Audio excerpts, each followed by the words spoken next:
right, second grade. So we have our piles of paper and we have our white background paper. Now, if you have a glue stick, that's great. If you don't, that's okay too. But we are going to work with horizontal lines. Now you remember horizontal lines, I'll use my scratch paper. Horizontal lines are like the H in horizontal. They go this way. Okay, they go this way. So we're going to work with horizontal lines today. They're going to go this way.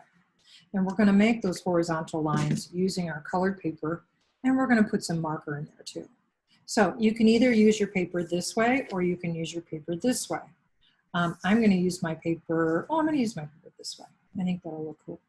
Now, if you have more than another, if you have one other color that you've made paper scraps with, like I could use this purple, I think I will. Feel free and use as many colors as you want. So while we're starting, one of the first things I'm going to do, I'm going to grab a marker, a colored marker. It doesn't matter what color it is. I'm just going to start with blue because that's what's here. And I'm just going to go across making these dashed lines. Okay, good. And now I'm going to come down and I'm going to turn my marker and use the wide side. Make some more dashed lines. And you want them to be parallel to each other. So these two lines should be rowed and paralleled up. So I'm going to do that again. Almost like if you know what Braille is, or well, actually Braille I think is more of a dot. But you get my idea. Or maybe you don't. That's okay. All right. So now we've got these lines here.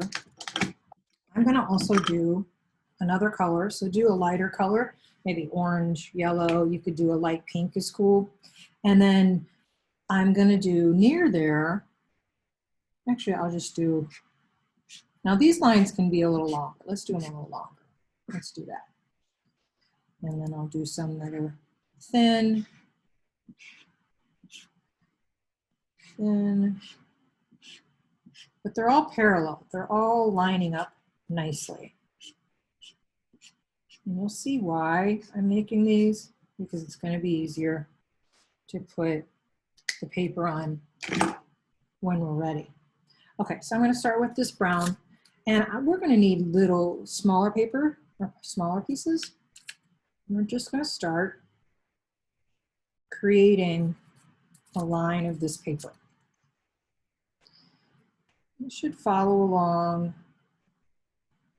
with the marks that you made. Okay. There we go. And now you can grab another color.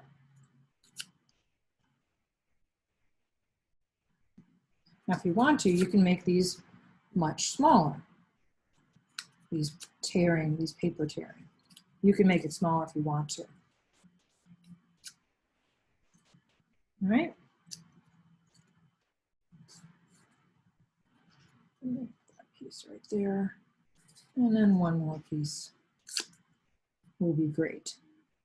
Okay, so we've got that. And then one thing we can do, we could actually do big pieces. So I have this yellow going across. Now they can overlap. There's no rule that the papers can't overlap. And as you can tell, I'm not using glue. So I have to be real careful not to bump it. But if I do, it's not the end of the world. I can always start over. And also, because they're parallel, I can do shapes like this as long as they stay in that horizontal line. I'm going to find a little piece of yellow, and I can put it right in here. Perfect. Okay, so let's do a little purple. I want to do a little purple line. So we're doing an Alma Thomas version, or a version of an Alma Thomas artwork. Okay. It's our own version. And since not all of us have paints, we have to figure out a way to be able to create. All right, so now what you're gonna do is you're gonna end up filling the rest of these spaces in with your extra papers, okay? And if you wanna add more marker colors, you can. You could add dots in there, okay?